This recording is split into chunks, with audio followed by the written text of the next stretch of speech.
And the week before, we were in the swamp, you and I. We were in the swamps last time we saw you guys, and we still have all of our fingers.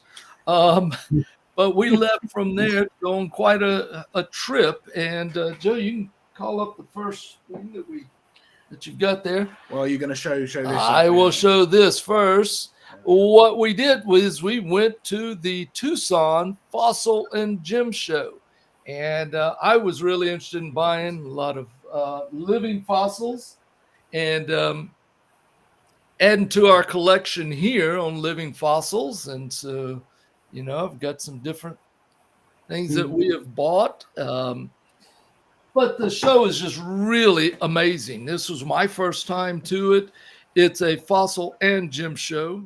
You'd just be overwhelmed with all the gems that are there. And these are in tents. Some of the tents are a city block long. And then there'll be more tents outside of those tents. And then you go to the hotels, and they literally use the hotels to set up with their gems, but also with their fossils. And some of these gems, my wife wanted to, buy just a table, but the table costs more than our house, literally. Is that a fossil with a purple coat on, or? Which this one down the bottom here, is that a fossil with a purple coat on? No, that is, well, I guess maybe she's getting there, but, I'm not in trouble if I say too much. That is a dinosaur bone over her head, and on the next to her is a geode that is $120,000. And there's another one on the other side of that hallway that's just like it, a matching set. Incredible. You can imagine the cost. And then there were fossils everywhere. We spent the first day just hitting it as hard as we could, seeing as many exhibits as we could see. By the next day, I was exhausted, wore out, knees hurting, but we hit it again. And by the third day, I was so confused. I couldn't tell you where we had been, where we hadn't been. But we saw. What's that one with the big branch in it, Glenn? What's that? What's the one with the big branch in it and the fish? So this is, you have the big palm trees, and then you have the seed of the palm which comes out, and there's a long frond which comes out from the seed of the palm. And this is one of those sort of flower heads, if you like. And this one's flowers. from Germany. No, this is one of the Green River Formation ones. Oh, it is this a Green River one. You can see the fish down there as well. So it's a big palm tree buried next to a fish.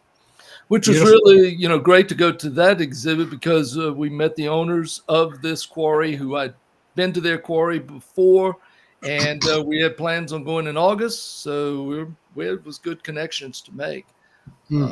But just overwhelming. We had the best time, collected a lot of fossils, but the unique thing about this time was that we got a phone call while we were there, didn't we? Got a phone call from David Reeves. Oh, that's right. Yeah, sorry, I lost. I'm so tired. We got a phone call from David Reeves, who had been there right before we got there, and he had bought a lot of fossils and gems and left them in hopes that we could rent a trailer and haul his and ours back with us. And that's what we ended up doing. We had just barely enough room in our vehicle to haul our fossils, but then when we added his to it, we just said, there's no way. So we rented a trailer. And on the way back, we stopped in Dallas. Dallas is where ICR is headquartered, Institute of Creation Research. And Joe, you have a connection there with somebody. I do. Dr. Brian Thomas, who's there, did his PhD, very similar to what I'm currently doing. I'm sort of carrying on the research to the next level under the same supervisor. So it was great to connect and talk through some of the research and some of the projects. He took us behind the scenes into the bloody underbelly of ICR, as he called it. They were his words, not mine. And he showed us around some of the labs and some of the research area. And that's right. And we got to see their museum and their planetarium. And you established some research collaborations with Brian. Took some of his samples away with us. I didn't know if you were going to say that or not, but I'm glad you did. Yeah. And so that was a great visit. And this stop came about because of a couple that my wife and I met on a fossil dig in Kansas. If you remember in the past, I talked about going on a fossil dig in Kansas, and the couple that we met live in Dallas. And we said, well, they they asked us to stop and see them, but they also arranged for Joe to speak in one big mega church, First Baptist Church of Dallas. Now, this was not in front of the whole congregation. This was in front of the adult Bible study, because this church has about 20,000 members. This class alone has about 100 in attendance, another 100 watch online, because that's about all they can have in the room, is about 100. It was a full room, yeah. Yes. It was a full room in for a Sunday school class, one of many classes that take place in the church, in a room that would have been larger than most churches in the UK, 2 to 3 times That's right. larger than most churches in the UK. And we had a guest join us, a guest who may be online with us right now. So that was really special, getting to meet one of our chatsters, and came and visited this class just to see Joe. Then we got back from that trip on a Tuesday, exhausted. That was around 4,000 miles we traveled, and we were really getting tired of the car. And Joe had a speaking engagement at a church in the neighboring city of Crossville. Spoke to 2 different Awana classes. This is Awana Clubbers. This is kids Sort of anywhere youth from group kindergarten type thing, up yeah. to 3rd grade. Yes. And so he had a speaking engagement then. And there's no rest for the weary, because we had to get up early the next morning to leave out to go to David Reeves' place so that, Joe, you could be on air. And You can see me being pampered there.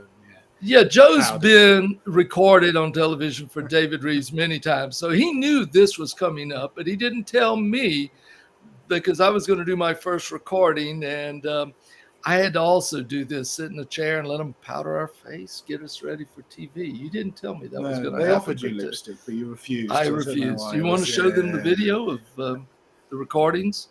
Is the climate change? Are we in the middle of global warming or global cooling? What are the implications? How does it fit within a biblical frame? We'll find the answers to these questions and many more today on Wonders Without Number.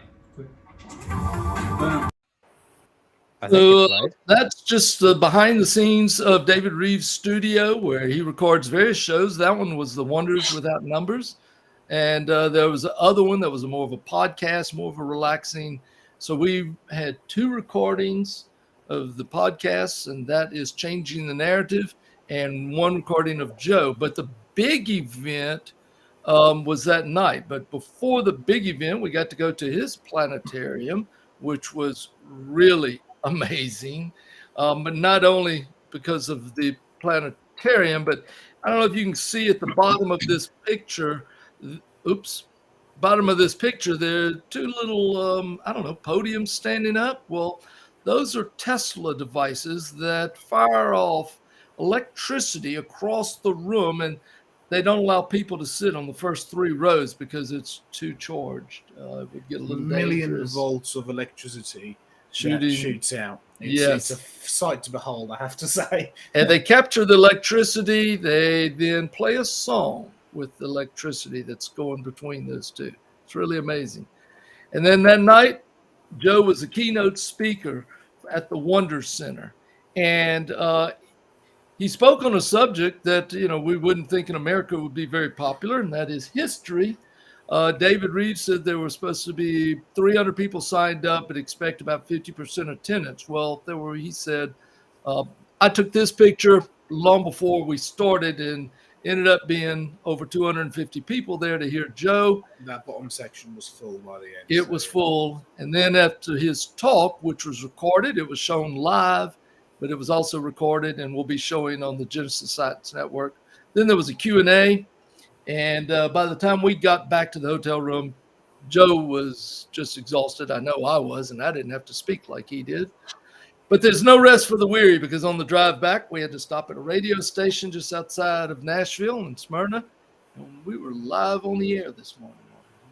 It was good. So we've had a busy time. Busy time. But there's, like I say, if you are listening and you are still in the United States, we have still got we've got 1 or 2 gaps in the itinerary on Wednesdays, but we do have one Sunday, which is still available, which is next the 25th, which is a Sunday or so away. So if you're interested, then do get in touch if you want us to come and visit. But that's we're still not going to be slowing down anytime soon. So yeah, No. keep praying for us and keep You're going to be us. speaking in another town on Sunday, and then Monday, Tuesday, Wednesday on the radio.